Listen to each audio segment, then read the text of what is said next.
Biragoye cyane yuko waba utarabona ifoto yabo. Kenshi babaga bari kumwe ku buryo benshi twibwiraga yuko ari abana babiri bavukana ndetse banangana mu myaka, abandi tukibwira yuko ibyo bakina ari inkuru mpamo. Gusa byose bigahuriza kuko bakunda bihebuje kubera impano zabo zaduhaye filime nyinshi kandi zagiye zikundwa. Bano bakinnyi babiri ba filime bagaragaye muri filime nyinshi cyane zitandukanye zirimo nk'itwa Two Rats, Akinawukwa, Tom and Jerry ndetse n'izindi nyinshi zabaga ziganjemo urwenya rudasanzwe maze zituma kuva mu gihugu cya Nigeria n'ahandi henshi muri Afurika utanibagiwe ku yindi migabane. Bano bakinnyi ba filime bakundwa cyane ndetse ubuzima bwabo bukomeza gutera imbere, ari nako kugeza uyu munsi ari bamwe mu bakinnyi ba mbere bakomeye cyane kuri uno mugabane. Muri filime yitwa Two Rats, umwe aba yitwa Boy undi yitwa Bobo. Baba ari abana babiri bavukana aho papa wabo yicwa arozwe n'umuvandimwe witwa Ndukwe, maze nyuma yo kwicwa bano bana bakajya kuba kwa se wabo uhita wigarurira imitungo yose y'uno muryango, ndetse na mama wabo akirukanwa mu mitungo yabo agasubira iwabo. Nyina wa Boy ndetse na Bobo abashinjwa na Ndukwe, uyu nguyu nyine se wabo, kugira uruhare mu rupfu rw'umuvandimwe we uba witwa Nelson.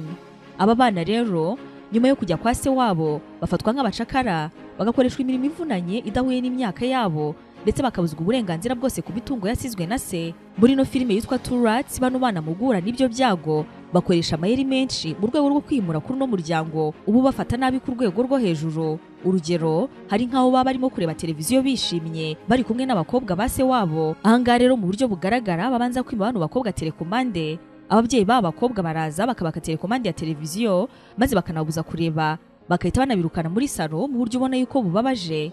Aba bana nabo barabacunga mu gihe bishimye arimo kureba televiziyo maze bakabakupiraho umuriro, abandi bakayoberwa ibibaye. Ahangaha kandi mu rwego rwo kwimura kuri ba bakobwa haza abasore babiri baba baje kureba bano bakobwa.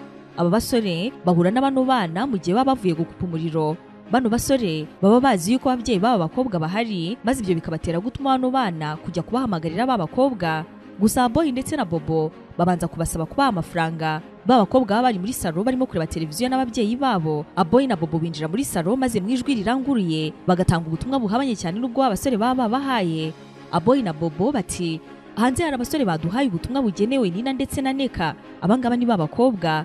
Se wabo ahita yitanguranwa akababwira ko bagomba gutanga ubwo butumwa vuba maze bagasubira mu cyumba cyabo. Aba bana bati, Nina na Nene barashyenewe kandi ngo icyumba cya hoteli bagomba guhuriramo n'abo basore cyamaze kwishyurwa. Bongeraho kandi yuko bagomba guhurira n'abo basore ku cyumba bari baherutse gukoresha mu cyumweru gishize, bigakorwa imbere y'abantu babyeyi nko kwerekana yuko n'ubundi bano bakobwa basanzwe bahura n'abo basore. Uyu mubyeyi w'aba bakobwa umujinya uhita umubana mwinshi agahita atangira kubakubita. Bano bana bahita basohoka hanyuma bakajya hanze bakabwira aba basore bati, babakobwa baravuze ngo nimwinjire mu nzu. Babwira abantu basore yuko badakwiriye kugira ubwoba dore ko bababeshya yuko ababyeyi bagiye London kandi ko bazaza mu mezi atari imbere. Kuvuga gutyo rero bitera ibyishimo byinshi babasore maze mu bwisanzure bwinshi bakinjira muri ya nzu nta kintu na kimwe bikanga. Gusa ku rundi ruhande babana bahita bafunga urugi rwo hanze ku gipangu kugira ngo bano basore bataza kubona aho bahungira. Nyamara aba basore mu kugera mu nzu basanze babakobwa bakirimo gukubitwa ndetse batungurwa bikomeye no gusanga ababyeyi babo bahari. Ibyakurikiyeho buri wese byamworohera kubitekereza. Ibi ngibi rero ni bimwe mu biri muri filime imwe mu zakunzwe cyane mu mateka y'uruganda rwa filime muri Nigeria, ndetse uretse muri Nigeria gusa ino filime yitwa Two Rats yarakunzwe cyane ko bayikinnye mu buhanga bwabo berekanye ibyo bashakaga kwerekana, abantu benshi bakanatekereza yuko ari inkuru mpamo.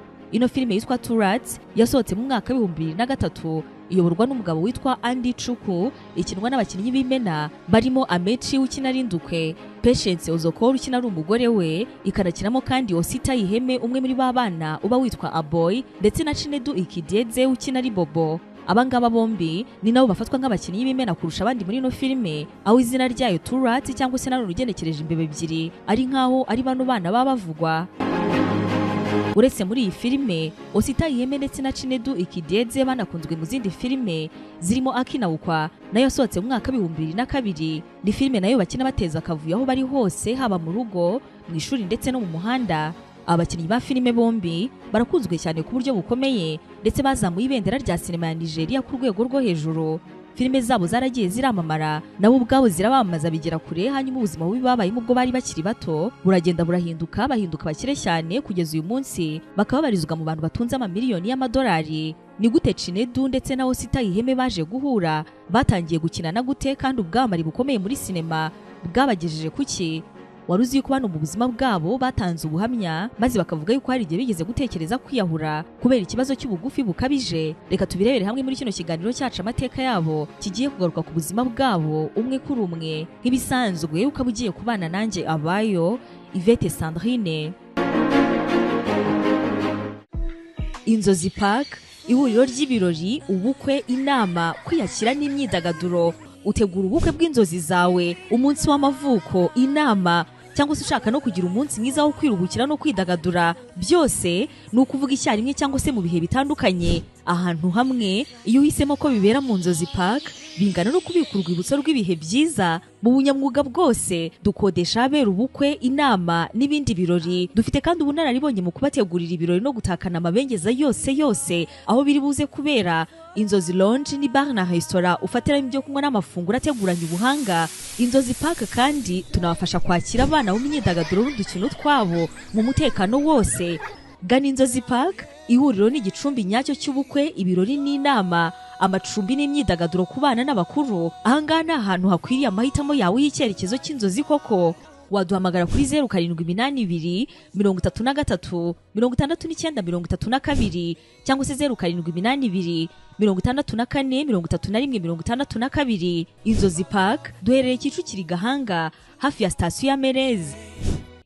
Bamamaye cyane ku izina rya Kinawukwa kubera iyo filime bakinnye yitwa iryo zina. Abakinnyi bombi ntabwo ari iyo filime yonyine bakinanye, kuko bakinanye muri filime nyinshi bagahabwa role ari abana bato, nubwo nyamara babaga ari abantu bakuru. Ingano yabo ariko yatumaga bahinduka abakinnyi beza kuri uwo mwanya, ndetse abantu benshi n'ubu hari abakizi yuko bangaba bakinnye bakiri abana ariko nyamara bari bakuze. Ibyo byatumye igikundiro kuri bo kiba cyinshi, ndetse ubuhanga bwabo buba ku rwego rwo hejuru. Reka duhere kuri Chinedu Ikideze. Uyu nguyu yabayeho gute? Ubuzima bwe n'ubuhe kugeza yamamaye? Chinedu yavutse ku itariki 12 z'ukwezi kwa 12 mu mwaka w'1977. Ibyo bivuze ko mu kwezi kwa 12 azaba afite imyaka 48 y'amavuko. Yavukiye mu gace kitwa Bende muri leta ya Abia, ni mu majyepfo ashyira uburasirazuba bwa Nigeria. Ikideze n'umwe mu bakinnyi ba filime bize amashuri menshi, ndetse yanagiye ahabwa impamyabumenyi zirimo n'iz'ikirenga, zirimo nk'iyitwa Higher National Diploma mu gukina amakinamico, akanagira n'indi muri Mass Communication yakuye muri kaminuza Enugu. Akirangiza amasomo ye yifuzaga kuzaba umunyamategeko, gusa aza gusanga uko ateye ntibyamuhesha akazi cyangwa se ngo bituma agirirwa n'abantu icyizere. Mu buhamya bwe butandukanye yavuze ko kuba yarifuzaga kuba umunyamategeko ariko kandi uko agaragara ndetse n'ingano ye bikabimubuza aribyo byamuteye gutekereza igihe kimwe kwiya ku buzima. Ati natekereje ndavuga nti uko ngaragara ndetse n'uko nsa ntabwo bizatuma ngera ku nzozi zanjye, ntabwo nzabaho nubwo umutima wanjye mfite ibitekerezo, ariko kandi ntabwo bizakunda. Murumuna we niwe waje kumuganiriza amubwira yuko ntacyo bitwaye na kimwe, ko kandi ubuzima uko waba umeze kose bushobora gukomeza, ndetse ko ikigaragara nk'aho ari inenge kuri we ashobora kukifashisha ahubwo kikamuviramo ubuzima bwiza. Ikideze ntanga yatangiye kwiyakira. Nyuma rero yaje kujya muri casting aho bifuzaga abakinnyi ba filime. Byari mu mwaka w'1998. Muri uwo mwaka yagaragaye muri filime bwa mbere yitwa Evil Men. Filime yanatumye agira amahirwe yo kugaragara muri New York Film Academy mu mwaka w'2004. Nyuma y'ino filime muri Nigeria hose batangiye kumenya, ndetse bituma noneho yinjira ku mugaragaro mu ruganda rwa Nollywood aho yahuriye na mugenzi we Osita Iheme, maze hano ubuzima bwe butangira guhinduka mu buryo bugaragara. Ubwo bombi batangiraga gukina filime bari bakuru, gusa nanone bafite imisemburo mike idatuma bagaragara nk'abantu bakuru b'abagabo, aho usibye indeshyo ya buri umwe nta n'ubwanwa bombi bari bafite, ku buryo abantu benshi babiheragaho bavuga yuko ari abana. Abangaba bombi ubuto bwabo ntabwo bwabaryoheye nk'uko ushobora kubikeka utekereza yuko bamwe bafite igikundiro nk'icyo nyine bakuye muri filime, dore ko muri kino gihe cyo gutangira gukina abantu benshi batabiyumvagamo, cyane cyane abandi bakinnyi ba filime. Hari abantu benshi babonaga bakabavugiriza induru kubera indeshyo yabo, gusa ubuzima bwabo bwaje nyine kubakwa na filime, batangira no kwishimira uko Imana yabaremye, cyane cyane muri kino gihe bamaze guhura. Ndetse mu bantu bake muri filime bafite ubumuga bw'ubugufi bukabije, abangaba baramamaye cyane ku rwego mpuzamahanga, isi yose ibasha kubamenya.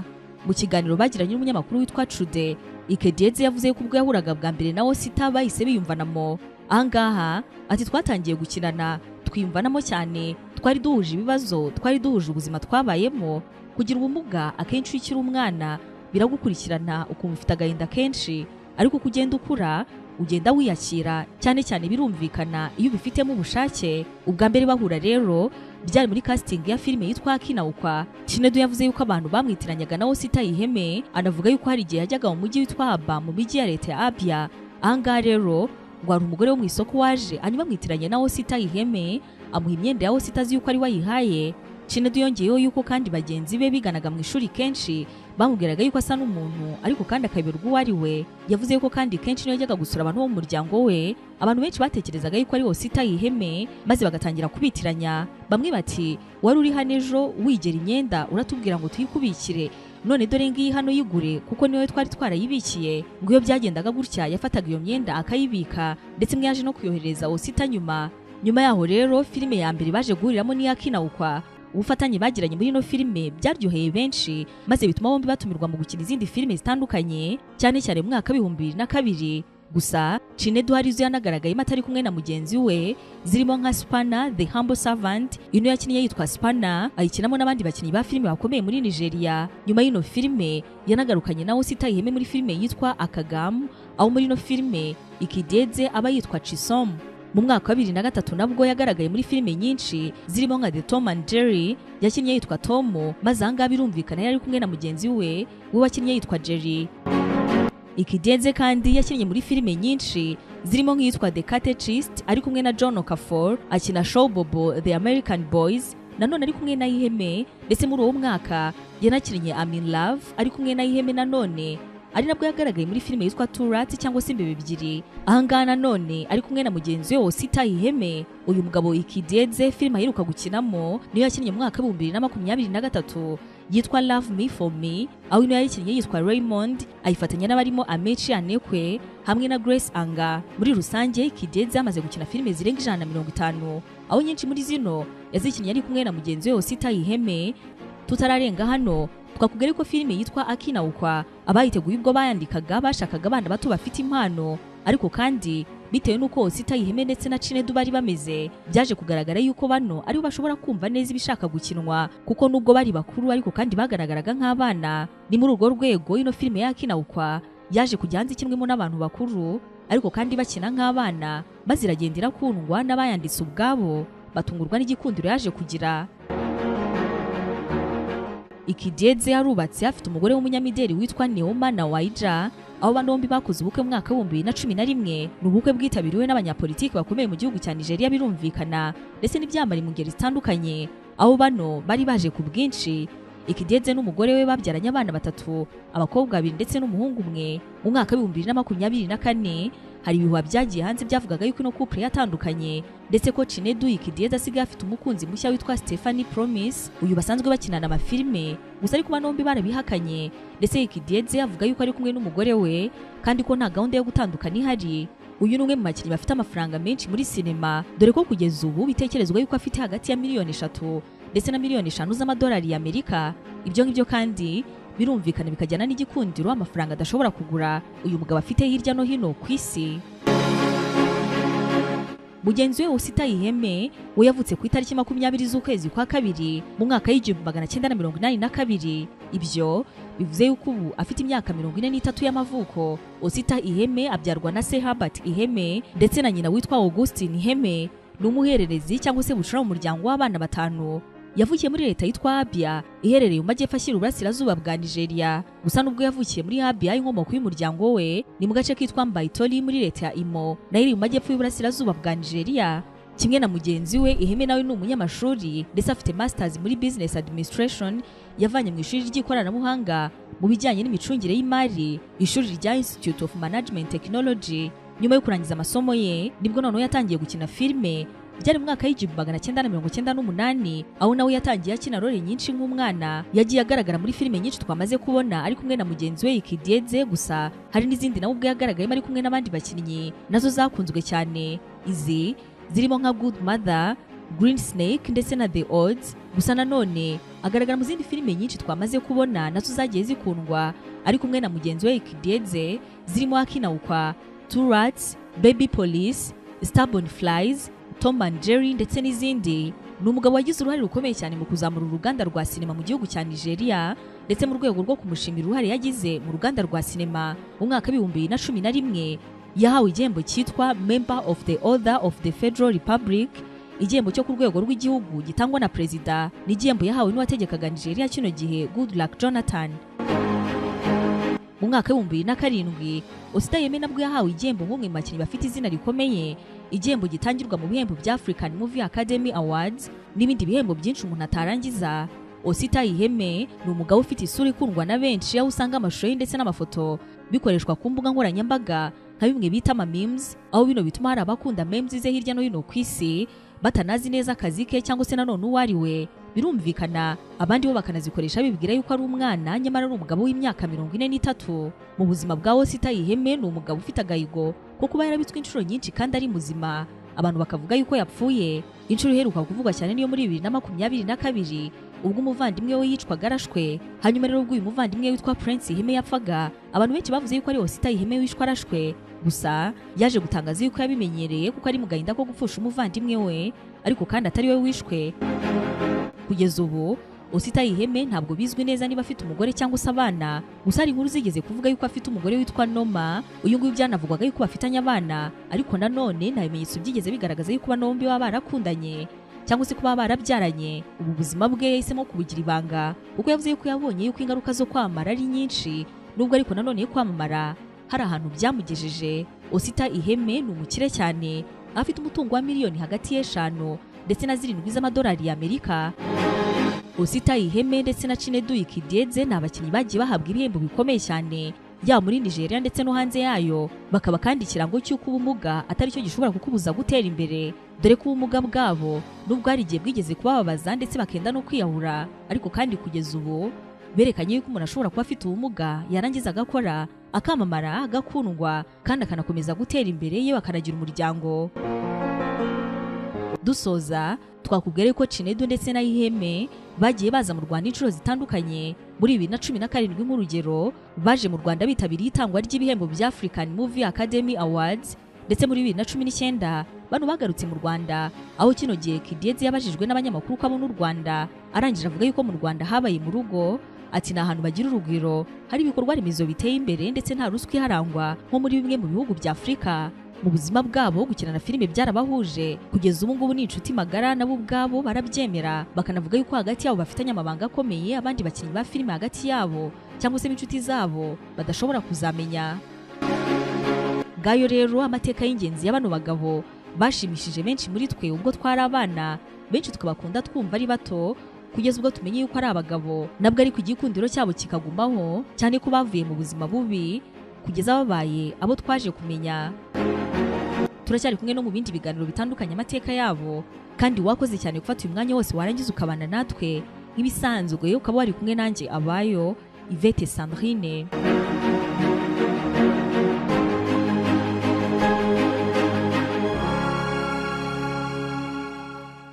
Mwebwe hamwe natwe muri Raguha Confiance Trading Limited twizera cyane ko twamaze kuba umuryango abantu ukunda, nta kindi ubaha kitari byiza. Niyo mpamvu ya makaro meza yamamaye mu gufasha abayakoresha mu bihe by'imvura, ubushyuhe ndetse n'ubukonje, twamaze kuyabazanira mu mabara ndetse n'amadizayini cyangwa se uko agaragara bitandukanye, biguha amahirwe yo gukora amahitamo meza cyane.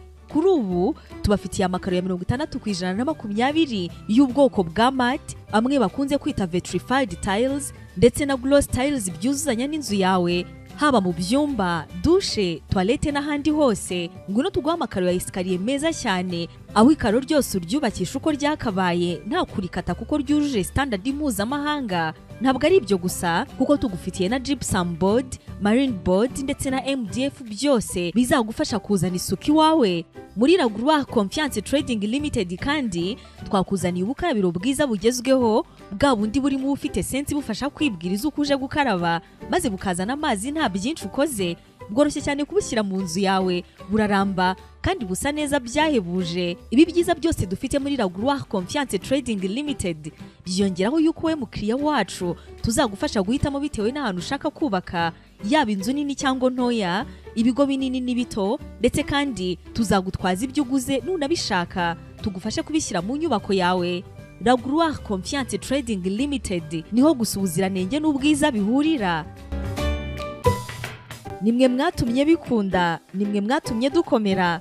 mwatubaye hafi kandi byose nimwe tubikesha. Bakiriya beza, imyaka ibaye 10 turi kumwe namwe, none kubera icyizere mwakomeje kuduha, iFix Rwanda yabaye iFix Global. Nyuma yo kubakundisha no kubaha ibikoresho byiza bya Apple, ubu turabaranguza. Turangurire Dubai, Sharjah cyangwa se tugane kuri ofisi zacu i Kigali, maze tuguhere ku kiranguzo ku gikoresho cyose cy'ikoranabuhanga wakwifuza: iPhone, iPad, MacBooks, laptop y'ubwoko bwose n'ibindi byose by'ikoranabuhanga. Yewe niyo waba urangura kamwe gusa nta kibazo. Uretse ibi bikoresho by'ikoranabuhanga kandi n'imodoka yose waba wifuza, twandikire kuko kuyikugezaho ni nk'ako kanya. Akarusho kuri ibi nuko yishyura 30% by'igiciro cy'imodoka, andi yose asigaye ukazayishyura imodoka yamaze kukugeraho. Ku bindi bisobanuro twandikire cyangwa uduhamagare kuri izo telefone.